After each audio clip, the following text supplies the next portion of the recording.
Fire Emblem 4, a game known as the Holy Grail of the franchise. Why do so many people love this game, even well past its release date? Well, here's my take on why you should play Fire Emblem 4. Fire Emblem 4's most defining characteristic is definitely its scope. The game may lack a fully fledged support system, but what it does have are villages that are optional and thus don't break up the pacing of the game the same way a low jump would, and little secret conversations that make the world feel more alive than it really is compared to other Fire Emblem games. But obviously the main attraction is this map. It's huge. Too huge, some may argue. In fact, just look at this prologue map. It makes Fire Emblem game maps of other Fire Emblem games look like prologues themselves. In my opinion, this adds to a very important aspect of the game's feel.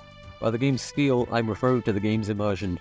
But most FE games have cutscenes from castle to castle to tell you what's happening in the story. FE4 has you walk from one end of the map to another. The game remedies this by letting you save every turn at your own pace, which makes the game feel more digestible as a whole. The game feels more like a conflict between two other nations more so than any other Fire Emblem game. Another point that fathers FE4 into being a truly immersive experience is just how unbalanced these characters are. Yes, the characters with holy blood and access to holy weapons are as powerful as they're meant to be lore-wise. I know. Who would have guessed? Story gameplay based integration. Jokes aside, let's talk about the gameplay itself. FE4 introduced many mechanics such as the famous weapon triangle and the infamous pursuit skill. In fact, it's the first Fire Emblem game to add skills to units, and does it better than most of the new games of the franchise in my opinion.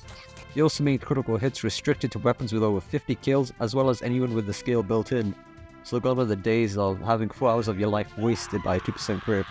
They also introduced the pawn shop, restricting trading as well as giving each individual unit their own gold pool, which introduces a nice bit of micromanagement to the game, as well as giving thieves a nice little niche besides fixing that one bridge in Chapter 4. I've even mentioned the sprite work, which is a huge upgrade from Mystery of the Emblem, as well as the music and sound design, and the UI has nice little details like being able to see which unit has holy blood or not. All these little details build up to make an experience that's hard to replicate with any other Fire Emblem game up to this point. Except maybe Thracia, which I'll be getting into another day.